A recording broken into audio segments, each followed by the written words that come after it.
back, WNST, Towson, Baltimore, and Baltimore Positive. We are positively into the soft time of the year, even when there was real spring training and we had a real baseball team here that competed.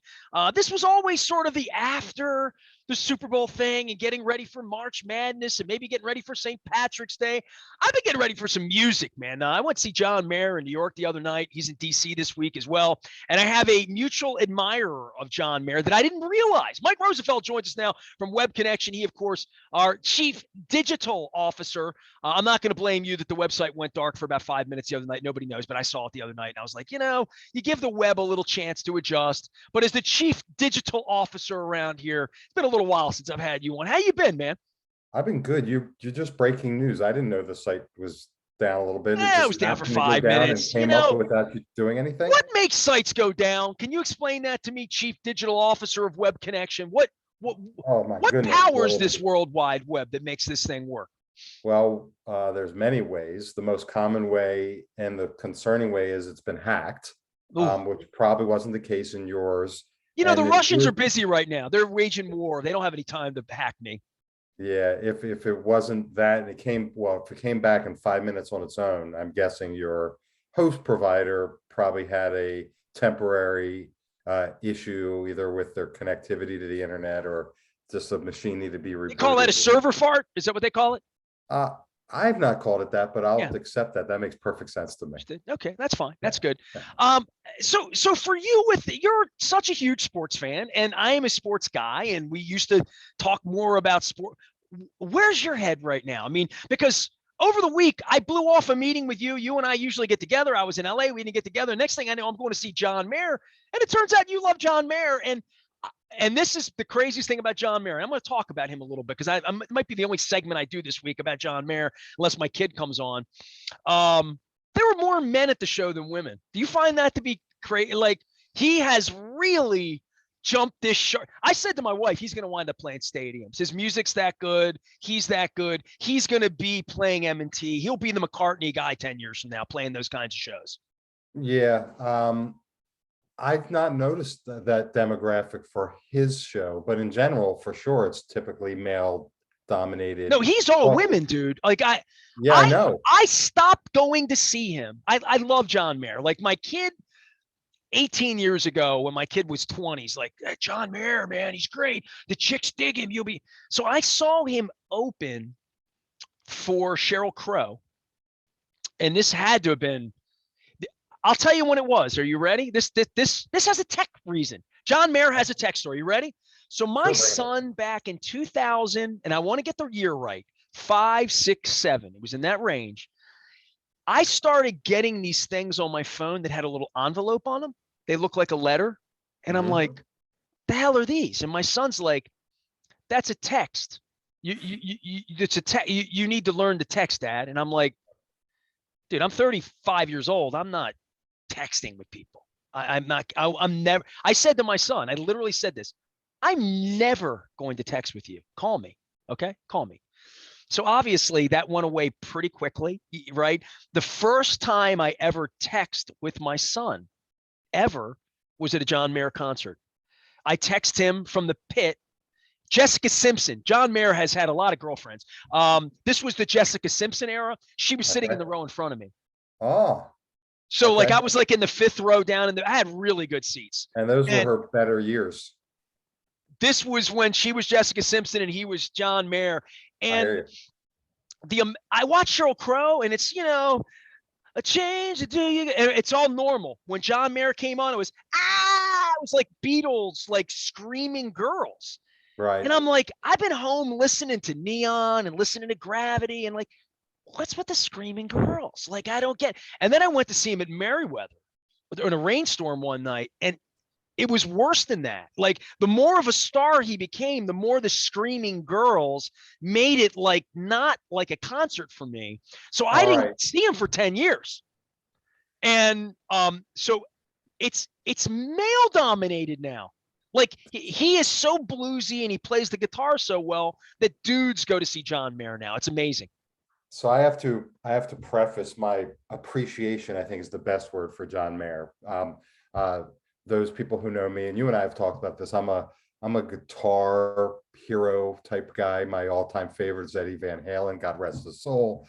Big Stevie Ray Vaughan fan. But I appreciate all types of music and people who are leaders. And so for that, I always respected and appreciate John Mayer. But I will tell you this, unlike you, I wouldn't say you didn't say you're a super fan, but I only saw him once. And I was at the same show I think you just described, because it was a miserable, rainy summer night, Merriweather. And I told you this before, yesterday in an email. So I think because the weather was so bad, it could have even been lightning. My recollection is he played really, really a short period of time. I think he also played Panama. He played Van Halen at the end. He did. And it's kind of legendarily booted from that show. My son's told me about that. Okay. He played Free Fallin' in New York the other night because his band fell apart. He just played songs to play them. I love his version of Free Fallin'. Well, I booted it, so I'll send it over to you. How about that? I will say this.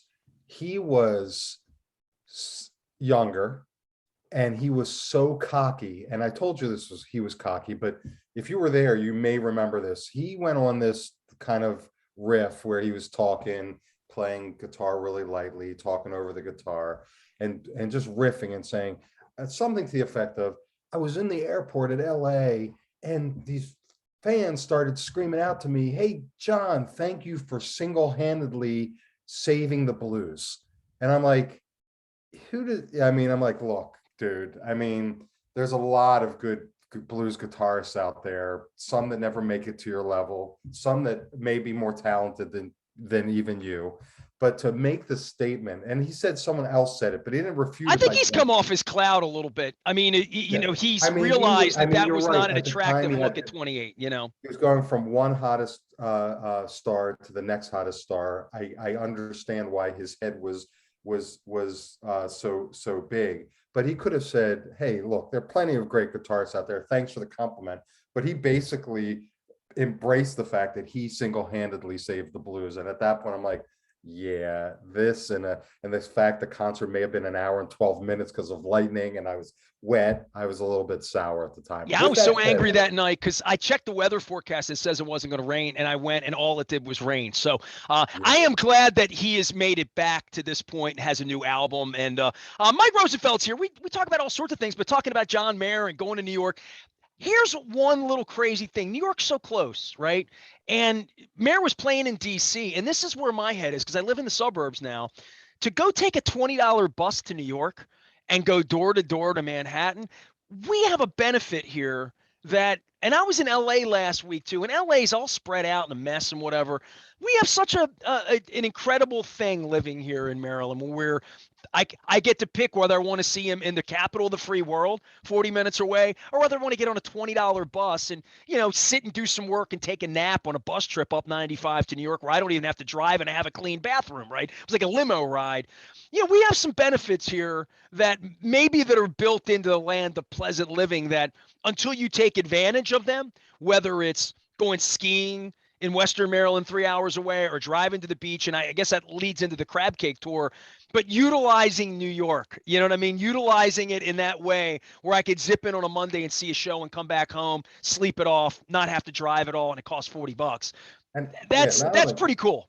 Not only that, but I think the story goes that you decided last minute to do this, and you did because it was so simple to do. You could have taken the train, you could have gotten on a bus, you could have done. By the way, the train was $320. Yeah. So like in Europe, everybody that's European, they're like, well, we take the train. We take the train here, we take the train there, and it's affordable, and it gets you there, and you check the schedule, and you go to the concert, and you come home, and you do what you do. America's different like that. We get in the car, right? Especially out in LA. We get in the car, and we sit in the car, and we sit in the car forever. By the way, I saw the gas prices out in California. I'm not moving to California. I'm not going to go Robert Plant, and I'm not going to California anytime soon. Yeah, I hear you. But yeah, my son just got a job. His the headquarters is in Washington State, and it was pretty competitive, and it's virtual, and he got it, I think, specifically because he's located in Baltimore, and he can at any moment go up to New York, up to Boston, up to Philly, and because his boss is like, it's a waste for me. It takes a day to get there and a day to get back. And I'd rather have you go and service the East Coast. And so I think we just take for granted how easy it is. Are you shocked as a web person, especially that was in on the beginning of building the web 20 years ago, that it took this long to Zoom? That it took a plague to shut down the I'm going to fly, have an expense account, have a hotel, and that flesh and that hand on hand, very, very important. But the web's been built, and I don't know how mature it's been from a streaming standpoint. So maybe that would be the issue but there was a long period of time where we streamed well enough and didn't Zoom. The plague has changed our travel habits in that way. I probably forever, in that if I just need to get together and BS with you about something, I don't really need to get in a plane to do it unless I don't know you. If I know you a little bit, this has become a relatively decent way to conduct business or conduct any sort of interpersonal relationship, that the web would be that powerful. David Bowie was talking 20 years ago. There's a famous quip: "We have no idea, what's going to happen with the web, and what is this World Wide Web?" And Bryant Gumbel, we see those things. But the fact that we're an instant away from having this communication, even the way I do my show, it's amazing to me. Well, so it won't surprise you that I was doing virtual conferences before the plague, because that's what I do. But your point is, as a general society, as it's surprising it's taken this long. And I would say, yeah, actually, I'm thinking back to maybe the early 80s, going to Disney World as a kid and going on Space Mountain.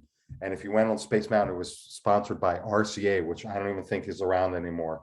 And as you were waiting in line, they had all of these scenes. And one of them was this family talking basically on Zoom with their grandparents somewhere else. This is in the late 70s, early See the 80s, future, right? It was future vision, right? Exactly. And now we are. Was it called Future World, wasn't it? It had a part in the theme park. Future World, right? Because Adventure World, Safari World, all that, right? Frontierland, all that. Frontierland, there you go. That was for the kids, I think, yeah. That's right. So yeah, I mean, they were predicting that. And now it's funny, like last week on my LinkedIn, I posted etiquette on how to Zoom, because there's people are actually writing about how to do that, eye contact and all this. I find myself sharing my screen, and once I'm done sharing my screen, I'm like, I want to look at you.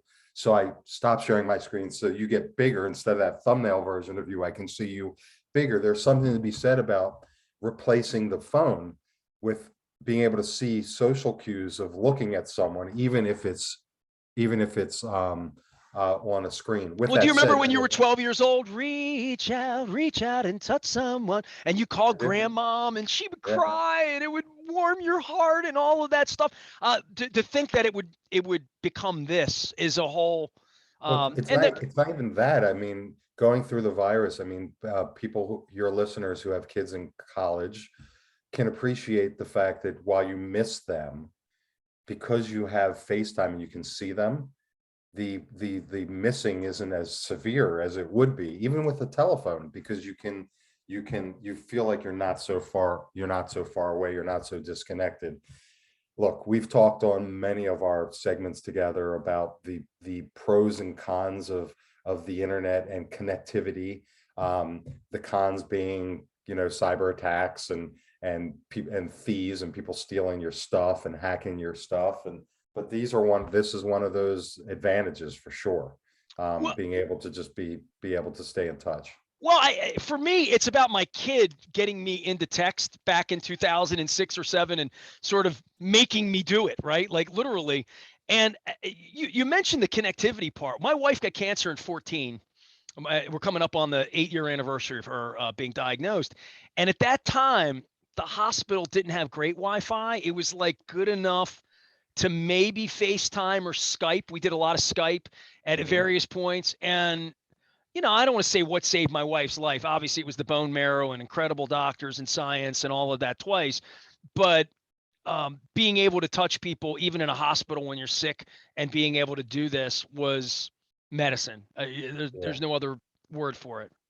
Yeah, I hear you. And we've talked, my wife's a survivor She was diagnosed about a year or two after your wife. She had breast cancer.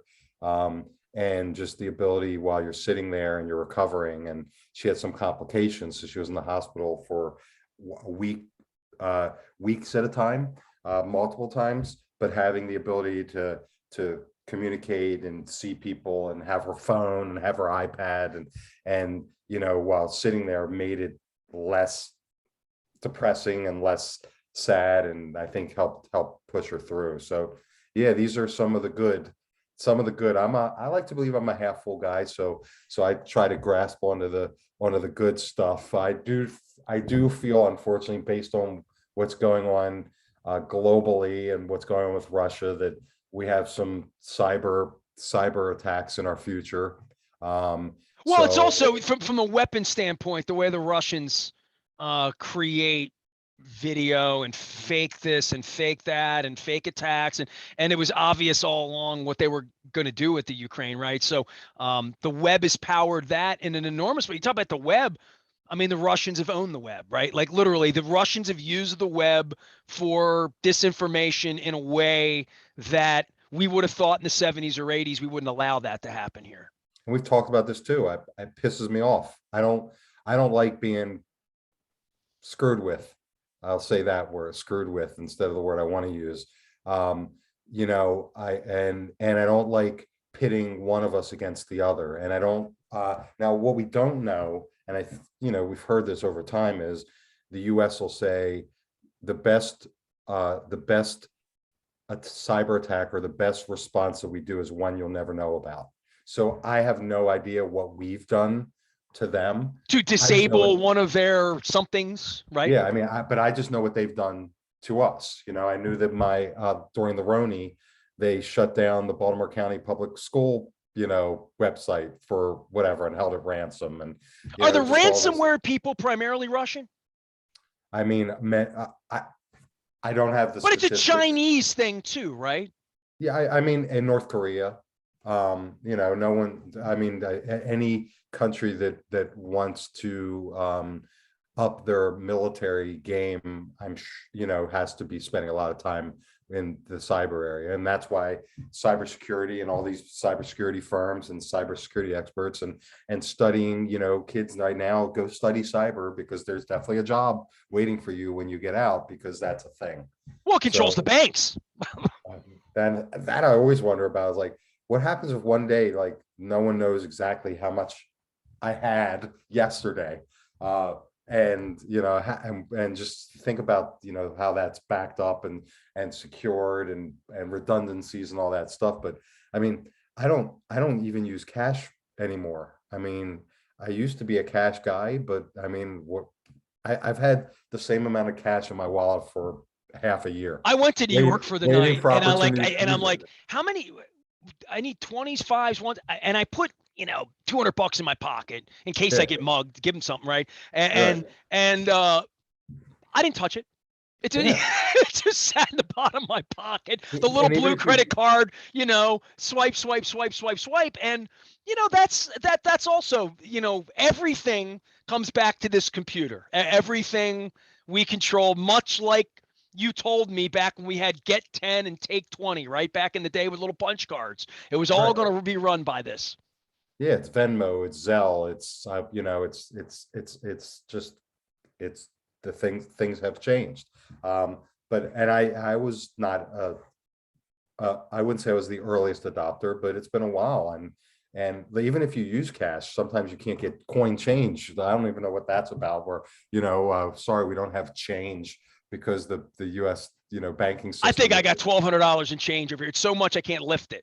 Like literally, I have tubs of this change, and now you have to figure out like what bank you're going to go and dump it and throw it in there. Mike Rosenfeld is here. He is Web Connection. We get together and talk about, let's see, John Mayer, sports, cybersecurity, war. Let's talk about what you do.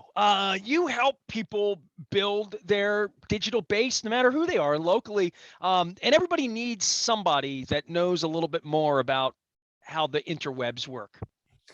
Well, I have a bias. I believe every small to mid-sized company needs somebody, and typically they have a young person on their team, someone who's grown up with the internet, but hasn't any formal training of digital strategy, kind of publishing random stuff to their social media account or sending out random emails and updating their website, but there's no focused overall digital strategy that then you execute upon.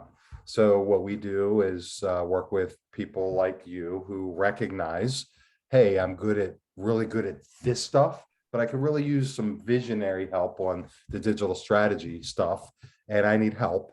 And I need a digital leader to look at everything I'm doing, from my website to apps to social media, digital marketing, everything that touches the digital space. And I need a plan, and I need someone to execute on the plan. And that's what we do. So, I appreciate there's a small subset of business owners who are willing to acknowledge they don't know what they don't know, and they don't have anyone on their team who knows, and realize that the web is a big differentiator competitive wise, and they need some help. I'm on the web all day, right? So, and I'm going to give you a couple stories from this week because it sort of fascinated me. You're a baseball fan. We've talked about this at length. You're a McCartney fan as well. So when the McCartney thing happens on Thursday, I knew it was happening. I was obsessed with getting it first because it's who I am. It's the reporter in me. And I knew I could get it. And I said to my wife about 4:00, I'm like, what are the odds that I get this before anybody else gets it? She's like, probably pretty decent. And so I threw out some notes, and finally 10:00 at night, I get a note back. I got the date, and I woke up at 3 a.m. and I saw June 12th was the date. And I'm like, and I trusted my source. My source is impeccable. Over 30 years, my source has been impeccable. So I'm like, did he mean July? Did he? Because he wrote Jun. I'm like, Jun, Jul. I better check. Look. So I went to the Orioles website. Mike, it's go to it right now. It's like if you walk through the mall and someone took the white grease paint and put it all up on the windows and put a brown paper bag up. There's nothing there that has anything to do with the baseball team. And I find it fascinating that in this labor dispute they're in, and it's ugly and it's awful, that Major League Baseball has decided to basically say, we're not going to talk about our sport. We're not going to talk about our teams. And yet the Orioles are still having press conferences announcing the McCartney thing. And I went to their store frontage because you talked about making – your website is your storefront. It's where I bought John Mayer tickets. It's where I bought tickets to get on the bus. It's where I would have gotten a hotel room, all of that's where I check the weather in New York before I go, right?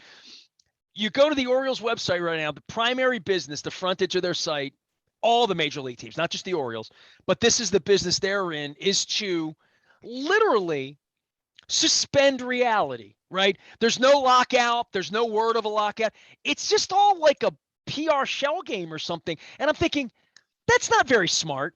I mean, even if you can't order the sub, online, you at least should have a picture of somebody having a good time enjoying it. But when you shut your website down in that way, I just found it to be bizarre. Like how often a company would just say, we're going to take all of our content off the web because we're having a labor dispute. Yeah, so there's some things I know and some things I don't know. So I'm at the website right now. I do see announcement of Paul McCartney. It's not the prime one.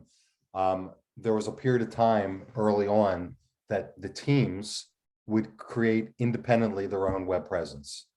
Then the leagues, it's specifically MLB I'm looking at right now, took over that. They siloed it. Yeah, BAM is what it was, right?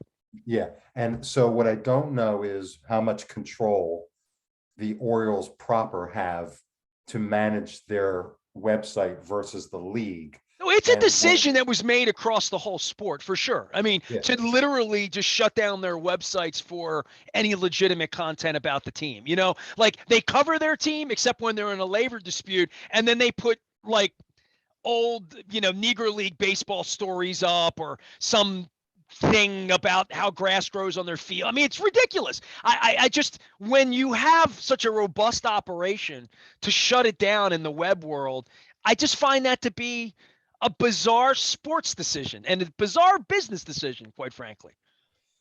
Yeah, I mean, but how how many industries shut down and lock their employees out? I mean, you know, I mean, so you got to speaks to the arrogance right off the, while they're making millions, they're not doing it because they're going broke. They're doing it because, they're only making 18%, not 22, Exactly. So we don't have a big sample size to be able to determine what other industries that lock But can out you their imagine employees your do, or industry, what whatever your industry is? I go to webconnection.com.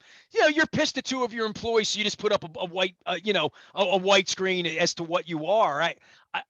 It almost feels out of touch with the reality of, oh, well, if you're going to come to our website, you're in our movie now, and la, la, la, la, la, we'll get back to you soon. Like baseball, right. this is the decisions that are made at the top all the way around for the fans, which is what we are, to go to their website, which is what they kind of wanted me to do when they announced McCartney to begin with, right? Like, go get the details and buy a ticket. And then you go there and you're like, your store's closed.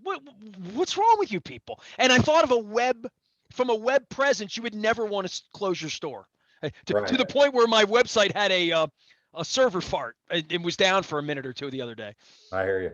Well, look, now all this talk about going to the Orioles website has brought to light the fact that this may be in my 50. I'll be 55 in March. Can't believe that. For those you still of you look good. Don't worry. I know. I appreciate that. For those of you listening, I know I sound like a hip 30-year-old, but anyway, we were talking John Mayer a minute ago, so that made you hip. Right. Now we're talking about baseball, which is really on hip. And really what this brings is, I don't recall at all my sports outlook of my local favorite teams ever being so blah, other than when the Colts left. Not sure how, so the Orioles had gone to the World Series in 83, Colts leave, I think it was 84. I don't remember the 85, 86, 87 Orioles, if that's when they started to. They stunk. That was the Lee Lacy, Don Ossie, Fred Lynn era. Yes. So that probably was the worst. That was pretty bad, but I mean, my Terps, I love them, but I mean, this team is unrecognizable to me. It's like scabs wearing. It's like the Orioles. It's unrecognizable. You're right. Yeah, it's just not. It's unrecognizable. The Orioles. I am looking forward to the baby birds. I'll buy what they're trying to sell and just seeing what's there. I mean, it's better than what we saw last year because at least it gives you maybe a thought of hope.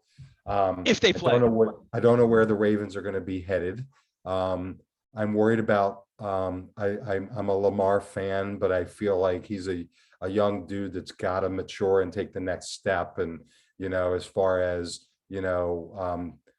just feeling how serious he's taking the opportunity he has in front of him, and being a leader and working on that passing game, and the fact that the Ravens have to make a decision after this year because he didn't earn a contract extension, in my opinion, and he hasn't gotten one yet. So there's just some things that are unclear there. So it's been a tough.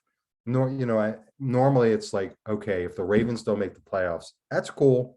I'll just shut that off and look at the Terps, and they'll keep me good through March. Or wait for the Preakness, or wait for March Madness, or if you're a lacrosse fan or whatever. All we have is John Mayer, and Paul McCartney, apparently. This may be, and I'm not really trying to put them down, but this may be what Met fans, Jet fans, and Rutgers fans have felt, if they're in that boat forever, where you don't have anything to look forward to. It's not that bad here, but I mean, this Terp hire, I mean, if we're going to talk sports, my biggest concern is that the head coach of the Terps has to be the real deal, because they're, in my opinion, they haven't been. I mean, yeah, 2 years ago they tied they had the Big Ten lead, they won the Big Ten, but I mean, it's got to revert. We got to reverse this and be back to where we should be as a basketball program, because if not, there's such parity in college basketball, that we're just going to get lost in mediocrity, and I can't handle that. I need my Terp basketball team to be players year in and year out. At least our coach didn't punch the guy from Wisconsin this week, so at least we got that going for us, right? And my older son is a Michigan alum, and he loves ramming down my throat how they've been beating us in basketball and always beat us in football. So it did bring me an element of joy to text and say, "What's up with your team, man?" That's pretty embarrassing, and it is. It was Well, pretty embarrassing. So Terps will get a coach at some point here, and the season will be over, and hopefully the baseball wars will stop. Mike Rosenfeld is here. He is our pal from Web Connection. He is our chief digital officer here at WNST Baltimore Positive. We appreciate the visits, and when all else fails, man, with the sports being in the crapper and 6-game losing streak, and we don't play football for 6 months, just live vicariously through some music, dude. Go see Mayer, go see some concerts, get some tickets for some stuff, figure out some Merriweather. The plague is lightning. Get a crab cake with me. The Maryland Crab Cake Tour starts, presented by the Maryland Lottery on March 4th. So we'll get you back out, all right? And I'll say this as we sign off here.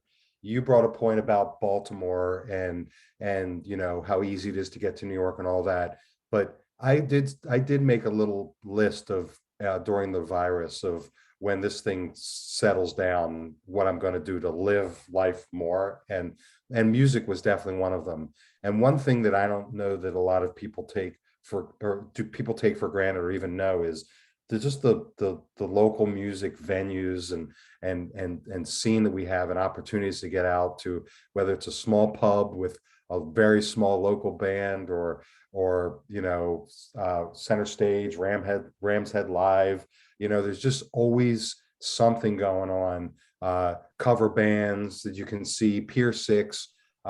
So yeah, I'm with you, man. Let's get out, listen to music, take a deep breath, and enjoy life. I spent a little money on John Mayer the other night, and I thought, you know what? I haven't spent money on a hockey ticket, a basketball ticket, a baseball ticket. I sold a bunch of my football tickets. I'm not getting season tickets again, and I'll take that up with Chad Steele when the time comes, publicly and privately, about why I'm not spending my money with the Baltimore Ravens anymore.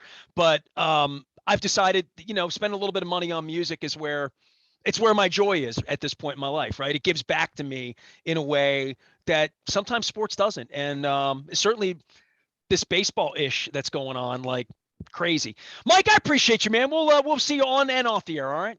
You got it, my friend. Take care. Mike Rosenfeld here, Web Connection. Please find him out on the web. You hear the commercials. You hear him talking about changing your digital strategy. I can highly recommend Mike's work and his expertise, as well as his sense of humor. Maybe not his musical taste sometimes or his sports taste, but we're all subjective on that. I am Nestor. We are WNST AM 1570. Towson, Baltimore. We're all going to see Paul McCartney, and we're talking Baltimore Positive. Stay with us.